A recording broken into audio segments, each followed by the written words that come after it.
Hello and welcome back to part 2 of 2-point perspective video tutorial brought to you by thevirtualinstructor.com. We've drawn basically a cube in video 1. Now I'm going to add a couple of roads. I'm going to make this look a little bit more like a cityscape. I'm going to do it quickly, and if you're working along with me at home, then you can add all the windows and doors that you'd like. Right now I'm just going to add 2 roads and create an intersection where those roads come together. And you'll notice that I'm going to each one of the vanishing points, and where they cross over, well, that's where your intersection is going to be. I'm going to go over my lines a little bit darker so it's a little easier for you to see what I've drawn. Pretty much with 2-point perspective, you're going to either one vanishing point or the other unless your lines are vertical lines. And you can see we've got vertical lines on the building. When we do windows in just a moment, you'll see some more vertical lines used for the windows. But for these roads, you're going to go to one vanishing point or the other.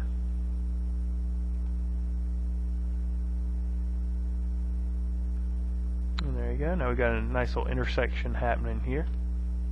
Next thing I'm going to do is show you how you do windows. Now if your windows are on the right side of the original corner that we drew, then it's going to go to the vanishing point on the right side of your picture plane. So I'm drawing lines of perspective that are going back towards that vanishing point on that side, and I'm just kind of creating a framework for where my windows will be. I'm doing this quickly again.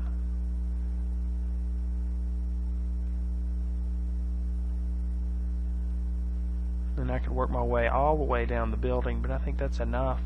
Now I'll go back and I'll put vertical lines to indicate where the windows end.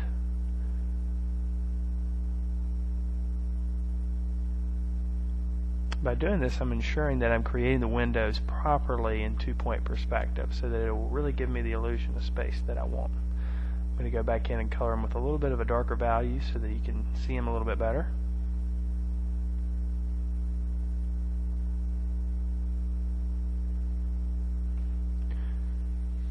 Now if I were to create windows on the other side, I do the same thing, but since it's on the left side of the original corner, I'm going to go to the left vanishing point in the picture plane.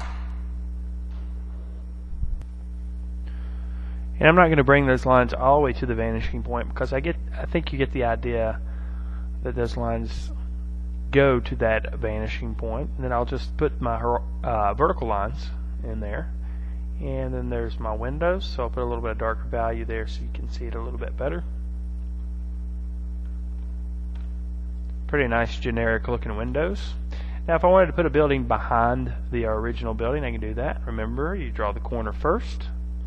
And I don't want to go too far down. I don't want to go below my original line of perspective there. But then I go to that vanishing point, and then I'll go to the opposite vanishing point, just like this.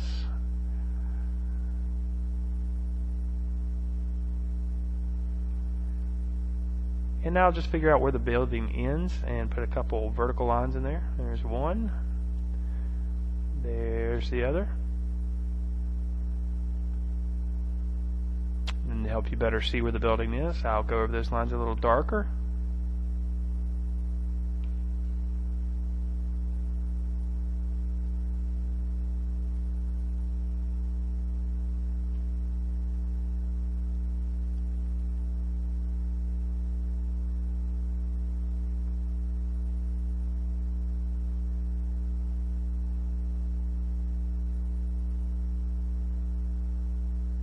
And there's our second building, and we could add as many buildings as we wanted to behind that original building. Just to help you out a little bit, I'm going to draw a couple of quick windows in there so you get the idea of what they would look like.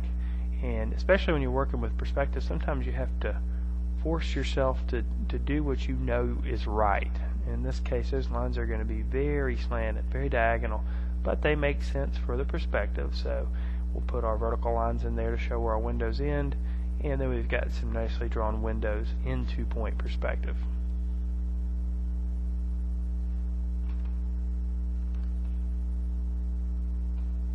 Alright, now let's say you wanted to put a building on this side of the vanishing point. Well, theoretically you start with the corner of the building.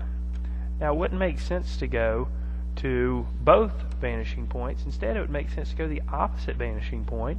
So I'm going to go to the opposite vanishing point and just draw one side of that building, and this is kind of what that building would look like in two-point perspective. Now you wouldn't see the vanishing point and those lines of perspective back there because they would be behind the building, unless of course your building was transparent, which I haven't really seen that many transparent buildings before, so we'll erase that out. And of course, if we wanted to put windows on this building, they would still go to that vanishing point way on the other side of the paper.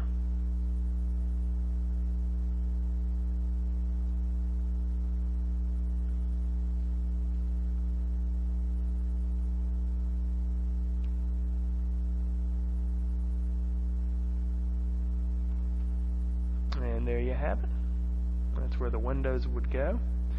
I hope you've enjoyed part 2 of 2-point perspective. I hope you'll join us for part 3 of 2-point perspective here on thevirtualinstructor.com.